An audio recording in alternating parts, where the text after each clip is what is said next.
जामवंत के बचन सुहाए, सुनी हनुमंत हृदय तिवाए। अच्छा, हनुमान जी जाने के पहले बूढ़ों का आशीर्वाद क्यों ले रहे हैं? बूढ़ों का आशीर्वाद लेना जरूरी है। जिसकी जिंदगी में बुढ़ापे ना हो उनकी जिंदगी नीरस ही रहती। हाँ, अमीर वो नहीं है जिनके घर बड़े बड़े कुत्ते पलते हैं। अमीर वो नहीं है जिनके घर बड़े बड़े कुत्ते पलते हैं। अमीर तो वो है जिनके बूढ़े लोग घर के बाहर बैठकर हंसते हैं। पहले की अमीरी में आज की अमीरी में बड़ा अंतर हो गया। पहले परिवार इकट्ठा हो, एक साथ हो, बूढ़े हंस रहे हो तो अमीर माना जाता था। आज के जमाने में कुत्ते बाहर बंधे हों, बोर्ड टंगा हो, कुत्तों से सावधान, तो अमीर माना जाता है। जमाना बड़ा अजीब हो गया है। पर पहले का और आपका हनुमान जी ही बचाएं, बोलो सीताराम। पर बूढ़ों का होना जरूरी है। सुंदरकांड से सीखना है। कैसे? एक दिल्ली का लड़का था, पश्चिमी बिहार का, उसको इलू इलू हो गया, लबेरिया। तो शादी करने की जिद पे अड़ गया। लड़की के घर वाले मना करने लगे, हम नहीं करेंगे, अपनी बेटी नहीं देंगे। पर लड़का और लड़की दोनों ज्यादा ही जुड़ गए। तो ये आम बात है। तो लड़की के पिता ने बड़ी मुश्किल से हां कही, पर एक शर्त रखी कि सुनो, शादी तो हम करेंगे, बेटी तो देंगे, पर शर्त है। क्या? लड़के की जब बारात आए तो बारात में एक भी बूढ़ा आदमी नहीं आना चाहिए। तो लड़के ने सोचा, बूढ़ों का काम ही क्या है? अगर ये शर्त में शादी हो रही है तो बाहर में गया। बूढ़ों का काम क्या है? शादी हो जाए, बाद में फूफा मौसा को मना लेंगे, घर पे बढ़िया उत्सव करवा देंगे, घर पे सब रिश्तेदार बुला लेंगे। शादी में करना ही क्या है बूढ़ों को? तो लड़के सब बोले, सुना, एक भी बूढ़ा आदमी नहीं जाएगा, सब जवान जाएंगे। तो लड़के का फूफा नाराज हो गया, क्योंकि शादियों में फूफा नाराज हो ही जाता। और फूफा की उम्र थी 72 साल। फूफा बोला, शादी हो या ना हो, पर अपन शादी में तो जाएंगे। लड़का बोला, शर्त ये है कि बूढ़े नहीं आ सकते, तुम कह रहे कि जाएंगे। बोले, वो तो चाहे जो हो जाए, हम जाएंगे मतलब जाएंगे। अब बड़ी आफत हो गई, क्या किया जाए? फूफा बोला, चाहे जो हो, तुम ना लेके जाओ, हम पैदल जाएंगे, बैलगाड़ी से जाएंगे। चूंकि फूफा भी चांदनी चौक का था, दिल्ली का। तो लड़कों ने सोचा, वो उपाय क्या है? बोले, एक उपाय है। बोले, क्या? बोले, गाड़ी में, जीप में पीछे बैठा दो, ऊपर से कपड़ों की पोटली रख दो। जब शादी की भावना हो जाएंगी तब फूफा को निकाल लेंगे बाहर। सो जाना भी हो गया, फूफा भी संतुष्ट और शर्त भी मंजूर। कहिए ठीक है। फूफा बोलो, हमें ये स्वीकार है, कोई दिक्कत नहीं। अब फूफा पीछे बैठ गया, ऊपर से कपड़े रख दिए, गाड़ी गई अंदर।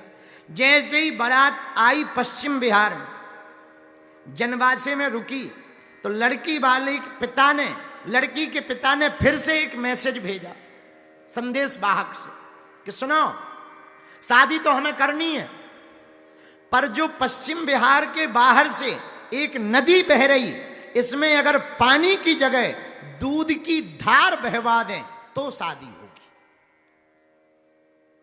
अब सब लड़के टेंशन में कि बताओ, कहीं दूध की धार बहाई जा सकती है, इतना दूध कहां से लाएंगे? मान लो इतना दूध मिल भी गया तो दूध की धार बहाना बड़ा मुश्किल है, बड़ा कठिन है, ये बहुत कठिन काम है। इसका मतलब सीधा सा है, शादी होनी नहीं है, बेकार में बेफिजूली में दिमाग खराब कर रहे, चलो वापसी। जाने लगे तो लड़कों ने कहा, जा तो रही है, फूफा काहे को मर जाए, उसे निकालो। तो कपड़े हटाए, चलो फूफा, कहाँ? घर। क्यों? शादी हो गई? अरे कहाँ भाई, उनने दूसरी शर्त रख दी। क्या शर्त रखी?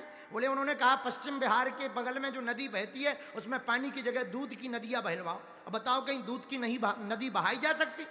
तो फूफा बोला छोटी मोटी बातों पे बारात बाहर वापस ले जाते हैं क्या? छोटी मोटी बातों पे बारात वापस जाती है? लड़के बोले ये छोटी बात है? अरे बोले इसीलिए तो हम फूफा हैं। खबर करो क्या? लड़की वालों को खबर भेजो फिर से कि दूध का इंतजाम हो गया। इतना इंतजाम हो गया कि पूरे पश्चिम बिहार में बाढ़ आ जाएगी। लेकिन खबर में एक और खबर कर दो क्या? बोले कह देना लड़की वालों से कि हमारी भी शर्त है। लड़की वालों ने पूछा क्या शर्त है? बोले दूध का इंतजाम तो हो गया, हम दूध की नदियां बहाएंगे पर पानी तुम लोगों को खाली करवाना पड़ेगा।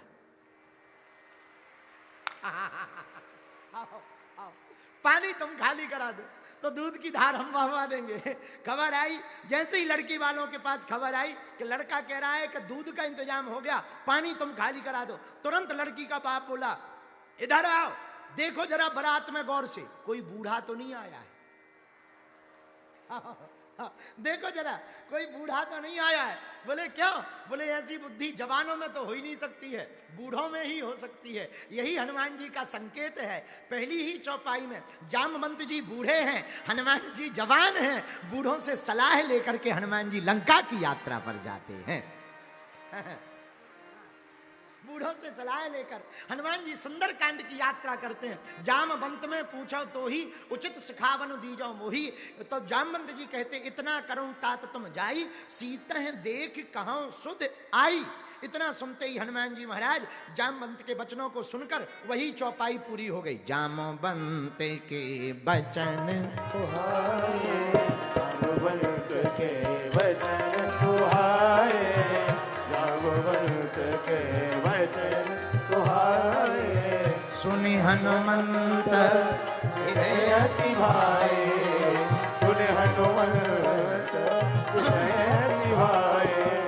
जामवंत के वचन सुहाए, जामवंत के वचन सुहाए। यही से सुंदरकांड इसी चौपाई से शुरू होता है और पूरा सुंदरकांड का सार एक चौपाई में है। अगर तुम्हें सुंदरकांड समझने जैसा लगता है, समझना है। देखो रटने से फल नहीं मिलता। हम लोग क्या करते हैं, रट रहे जामवंत के वचन सुहाए सुनि हनुमंत हृदय भाई, तब लग में पर तो भाई सही तो कंद मूल फल खाई, जब लिया सीता देखी सीता हो गया। क्या हुआ?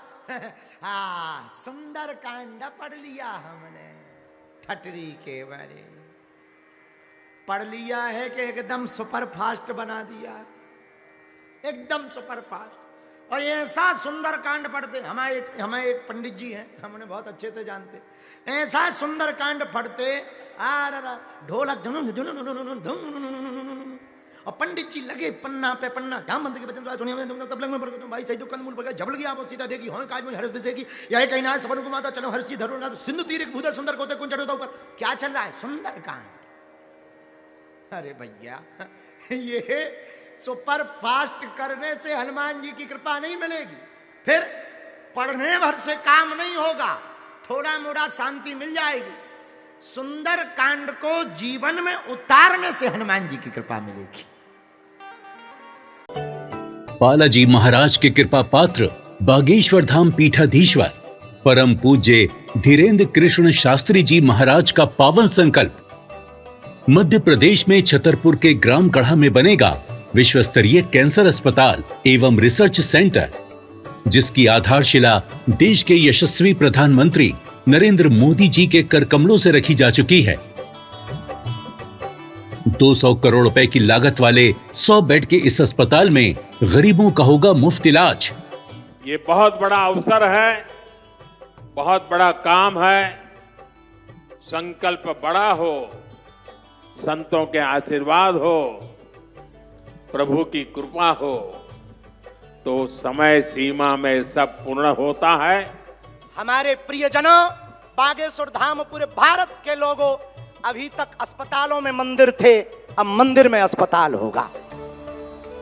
कैंसर हॉस्पिटल निर्माण हेतु सहयोग देकर पुण्य के भागी बने। अकाउंट नेम श्री बागेश्वर जन सेवा समिति, bank name HDFC bank, account number 999810810818, IFSC code HDFC 0000088।